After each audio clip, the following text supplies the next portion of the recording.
Geography chapter 2 অর্থাৎ বায়ুমণ্ডল চ্যাপ্টারের অনুশীলনী উত্তরগুলো আজকে করব দুলাল দাস এবং চন্দনেশ্বর রবি দাসের ছায়া প্রকাশনের। এর আগে এই সব প্রশ্নের উত্তরগুলো হয়ে গেছিলো, এমসিকিউ সবগুলো। তোমরা আগের পার্টটা দেখে নেবো, পার্ট 1 দেখে নেবো, এটা তার পার্ট 2। অতি সংক্ষিপ্ত উত্তরভিত্তিক প্রশ্ন। প্রশ্নের মান 1, শূন্যস্থান পূরণ করো। কোনো স্থানে উষ্ণতা বৃষ্টিপাত লিখেছে, তার উষ্ণতার লিখেছে বৎসরের মধ্যভাগে নিম্নমুখী হলে স্থানটি কোন গোলার্ধে অবস্থিত?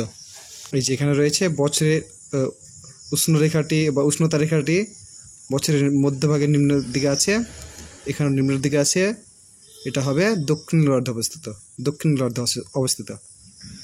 2 নম্বর, শীত তাপ নিয়ন্ত্রক বা এসি এয়ার কন্ডিশনার ব্যবহারের ফলে বায়ুমণ্ডলে কোন গ্যাস নির্গত হয়? উত্তরটি হবে সিএফসি। পারল প্রকাশনের 30 পেজের। এই যে এয়ার কন্ডিশনার বা এসি এর ফলে সিএফসি ক্লোরোফ্লোরোকার্বন নির্গত হয়। বায়ুমণ্ডলের উচ্চতা বৃদ্ধির সাথে সাথে উষ্ণতা বৃদ্ধি পাওয়াকে ড্যাশ বলে? পেজ নম্বর 28। উচ্চতা বৃদ্ধির সঙ্গে সঙ্গে উষ্ণতা বৃদ্ধির হার কমতে থাকলে এক্ষেত্রে কিমিতে 6.4 হারে উষ্ণতা কমে, একে স্বাভাবিক হ্রাসের বা ল্যাপস রেট বলে। ওখানে বলেছে কমতে থাকলে, কিন্তু এখানে বলছে উচ্চতা বাড়ার সঙ্গে সঙ্গে উষ্ণতা বৃদ্ধি পাওয়াকে কি বলে? এটা পেজ নম্বর 28 আছে। এটাকে বলা হয় বৈপরীত্য উত্তাপ। এই যে এখানে কখনো কখনো উচ্চতা বৃদ্ধিতে উষ্ণতা হ্রাস পাওয়ার পরিবর্তে বেড়ে যায়, এই ঘটনাকে বৈপরীত্য উত্তাপ বলে। শীতকালে শিল্পাঞ্চলে জলীয় বাষ্প ঘনীভূত হয়ে ধূলিকণার সঙ্গে মিশে তৈরি হয় ধোঁয়াশা হবে উত্তরটা। বায়ু চাপের ঢাল বৃদ্ধি পেলে বায়ুর গতিবেগ, পেজ নম্বর ড্যাশ পাই, পেজ নম্বর 34 রয়েছে। ঢাল বৃদ্ধি পায় এবং বায়ুর প্রবল বেগে ধাবিত হয়, অর্থাৎ মানে বায়ুর বেগ বৃদ্ধি পায় হবে এখানে। ঢাল বাড়লে পারে বেগটা প্রবল হয়, অর্থাৎ বৃদ্ধি পায়, এখানে গতিবেগ বৃদ্ধি পায়। বায়ুপ্রবাহের গতিবেগ মাপা হয়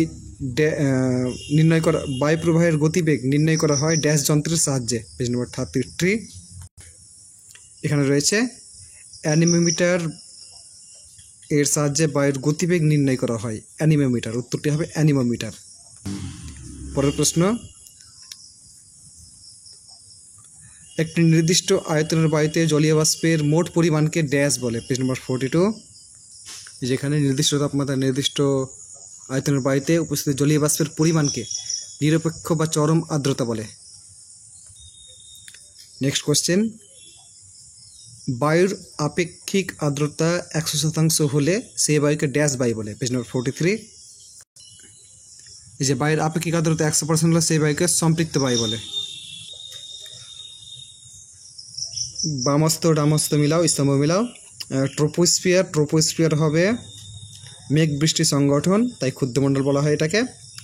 তারপর 2 নম্বর প্রশ্ন, স্ট্র্যাটোস্ফিয়ার হবে অতিবেগুনি রশ্মি শোষণ, ওজোন স্তর অতিবেগুনি রশ্মি শোষণ করে। তারপর আছে থার্মোস্ফিয়ার হবে উত্তাপের ক্রমবৃদ্ধি, থার্মোস্ফিয়ারে যত উপরে যাওয়া যায় তত কিন্তু তাপমাত্রা বাড়তে থাকে, অর্থাৎ বৈপরীত্য উত্তাপ দেখা যায়। তারপর আছে মেসোস্ফিয়ার হবে উল্কার প্রজ্বলন, এখানে উল্কাপাত যখন হয় তখন উল্কাগুলো পুড়ে ছাই হয়ে যায় এই স্তরে। তারপর আছে আয়নোস্ফিয়ার হবে বেতার তরঙ্গ প্রতিফলন। ওজোন স্তরকে প্রাকৃতিক সৌরপর্দা বলা হয়? পেজ নম্বর 24। এই যে ওজোন স্ফিয়ারকে প্রাকৃতিক সৌরপর্দা বলা হয়, ওজোন স্তরকে। এটা হবে 1 নম্বরটা শুদ্ধ। 2 নম্বরটা, নিরক্ষীয় জলবায়ু অঞ্চলে ঋতু পরিবর্তন লক্ষ্য করা যায়? নিরক্ষীয় জলবায়ু অঞ্চলে সারা বছর বৃষ্টিপাত হয়, সারা বছর উষ্ণতাটা প্রায় একই থাকে, অর্থাৎ এখানে কোনো ঋতু পরিবর্তন দেখা যায় না, একটাই ঋতু সারা বছর এখানে, অর্থাৎ এটা হবে 2 নম্বরটা হবে অশুদ্ধ। 3 নম্বর, প্রশান্ত মহাসাগরে সৃষ্ট এল নিনোর প্রভাবে দক্ষিণ আমেরিকার পশ্চিমী উপকূলে খরার সৃষ্টি হয়? পেজ নম্বর 32। এল নিনোর প্রভাবে দক্ষিণ আমেরিকার উপকূল দেশগুলিতে প্রচুর বৃষ্টিপাত হয়, খরার নয়, অর্থাৎ এটা হবে অশুদ্ধ। মিস্ট্রাল দক্ষিণ ফ্রান্সের ভূমধ্যসাগরের উপকূল বরাবর প্রবাহিত হয়, এটি শীতল ও শুষ্ক। এখানে বলেছিল উষ্ণ, অর্থাৎ এটা হবে অশুদ্ধ। এল নিনোর বছরগুলোতে ভারতে বন্যার সৃষ্টি হয়, পেজ নাম্বার 32। এই যে এখানে উত্তর অস্ট্রেলিয়া, ইন্দোনেশিয়া, ভারত সহ দক্ষিণ পূর্ব এশিয়ায় তীব্র খরার সৃষ্টি হয় এল নিনোর প্রভাবে, অর্থাৎ এটা হবে অশুদ্ধ। আন্টার্কটিকা অঞ্চলে ওজন গহ্বর দেখা যায়, এটা হবে শুদ্ধ। চিনুক ফ্রান্সের মধ্য দিয়ে প্রবাহিত একটি উষ্ণবায়ু, পেজ নম্বর 38। চিনুক তুষারভক্ষক চিনুক ফ্রান্সের মধ্য দিয়ে প্রবাহিত হয় না, এটা উষ্ণবায়ু, এটা হবে অশুদ্ধ। তার পরের পয়েন্টে আছে, দু একটি শব্দে উত্তর দাও। কোন গ্যাস সূর্যের অতিবেগুনি রশ্মি শোষণ করে, পেজ নম্বর 23। যেখানে রয়েছে ওজোন মণ্ডল, ওজোন মণ্ডলের তাপ শোষণকারী ওজোন গ্যাস রয়েছে। আর এই যে ওজোন স্ফিয়ার বা ওজোন স্তর ক্ষতিকারক অতিবেগুনি রশ্মি শোষণ করে। বায়ুমণ্ডলের সর্বনিম্ন স্তরের নাম কি? উত্তরটি হবে ট্রপোস্ফিয়ার। তাপবলয়গুলিকে কয়টি ভাগে ভাগ করা হয় ও কী কী?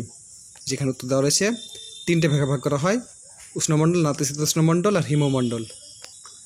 4 নম্বর কোশ্চেন, সম্পৃক্ত বায়ুর আপেক্ষিক আর্দ্রতা কত? পেজ নম্বর 43। সম্পৃক্ত বায়ুর আপেক্ষিক আর্দ্রতা 100%।